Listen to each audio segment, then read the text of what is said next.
उसमें अधिकतम लोग जो हैं अपनी अपनी राय दे सकें, अपना अनुभव बता सकें। किसी भी प्रॉब्लम के जो कुछ कंडीशंस होती हैं, कुछ अटेंडेंट कंडीशंस होती हैं, कुछ हिस्ट्री होती है, कुछ एडमिनिस्ट्रेटिव रीजंस होते हैं।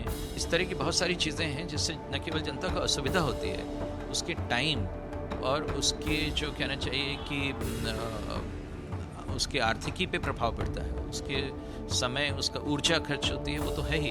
अभी कोई स्थान विशेष का हम लोग नाम नहीं ले रहे हैं, और चूंकि एक कलेक्टिव डिसीजन मेकिंग होगी, अभी 2 सदस्य और जो हैं आयोग में बनने हैं, और तो जो भी हम लोगों की होगी अनुशंसा, वो तो सबके मिलकर होगी। मध्य प्रदेश की 8.5 करोड़ जनता के प्रशासनिक हितों को देखते हुए मध्य प्रदेश के मुख्यमंत्री डॉक्टर मोहन यादव ने बड़ा फैसला किया है और मध्य प्रदेश में प्रशासनिक इकाई पुनर्गठन आयोग की घोषणा की है। मेरे साथ आयोग के सदस्य और पूर्व आईएएस अधिकारी मनोज श्रीवास्तव जी हैं। उनसे बातचीत करते हैं क्योंकि आयोग कैसे काम करेगा, जनता के मन में कई सवाल हैं।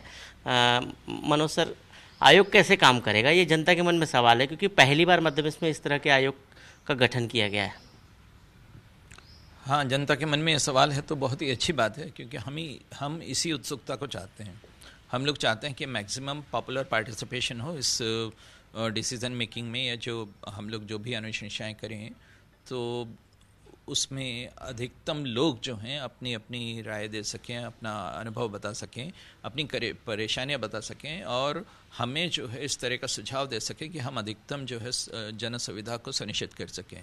तो इसलिए यदि जनता के मन में बहुत सवाल हैं तो वो हमारे लिए एक स्वागतीय चीज़ है। प्रशासनिक दृष्टि से देखें तो जिलों की जो दूरी है और या फिर संभाग की दूरी है, कई भौगोलिक परिस्थितियों के अनुसार कई ज़िले दूर हैं, कई मुख्यालय से कई गांव दूर हैं, कई बड़ी बड़ी तहसील जो है वो दूर है। ऐसे में क्या लगता है कि उनको कम करने की कोशिश आयोग के द्वारा की जाएगी? हाँ, इन्हें एक तर्क तो भौगोलिक सामीप्य का है, और वो बड़ा तर्क है, क्योंकि जन सुविधा का अधिकतम निर्धारण जो है उसी से होता है। लेकिन किसी भी प्रॉब्लम के जो कुछ कंडीशंस होती हैं, कुछ अटेंडेंट कंडीशंस होती हैं, कुछ हिस्ट्री होती है, कुछ एडमिनिस्ट्रेटिव रीजंस होते हैं, बहुत सारे फैक्टर्स होते हैं जो किसी प्रॉब्लम को डिफ़ाइन करते हैं। सिर्फ ज्योग्राफी ही एक कारण नहीं होता। तो हम लोग को की कोशिश ये होगी कि हम सारी उन अटेंडेंट कंडीशंस को देखते हुए जो है किसी एक निर्णय पर पहुँचें।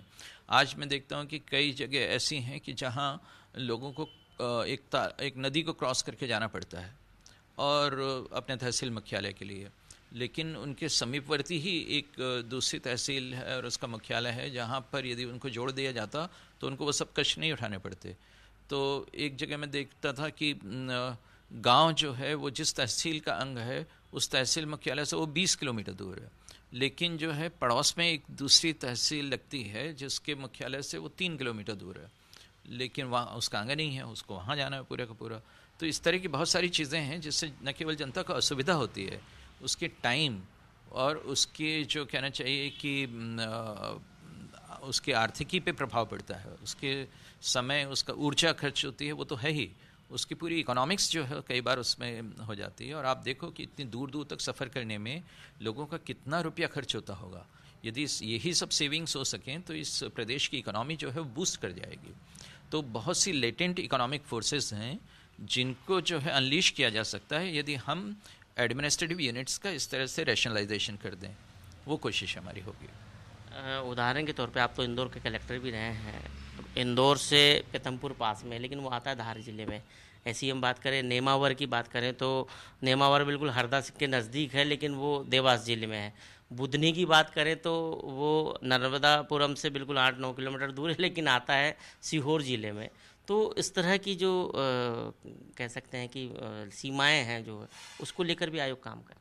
हाँ, अभी कोई स्थान विशेष का हम लोग नाम नहीं ले रहे हैं, और चूंकि एक कलेक्टिव डिसीजन मेकिंग होगी, अभी 2 सदस्य और जो हैं आयोग में बनने हैं, और तो जो भी हम लोगों की होगी अनुशंसा, वो तो सबके मिलकर होगी।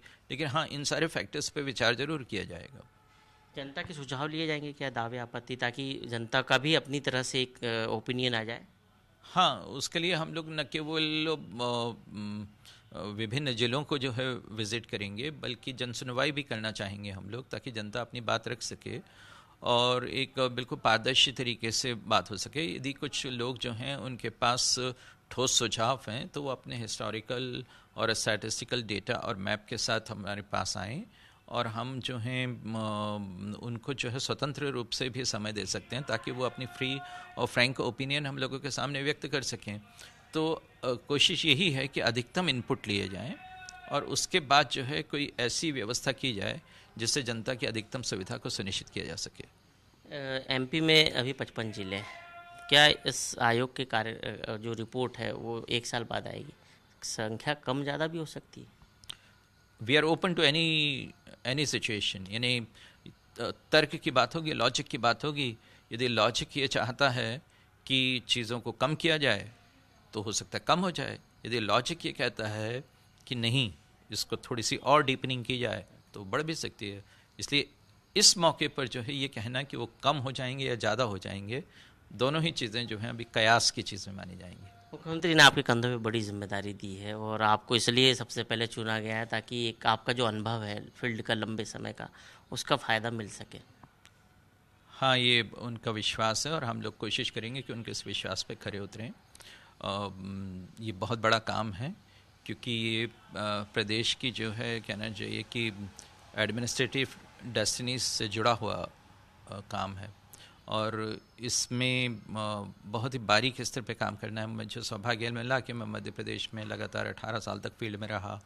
मैं 4 जिलों का कलेक्टर रहा, 2 संभागों का कमिश्नर रहा और उसके अलावा जो है अन्य पदों पर रहा। तो जो मैदानी जो दिक्कतें हैं उनसे किसी हद तक मेरा परिचय है। मेरे साथ जो और 2 सदस्य आने वाले हैं उनका भी इसी तरह का रहेगा।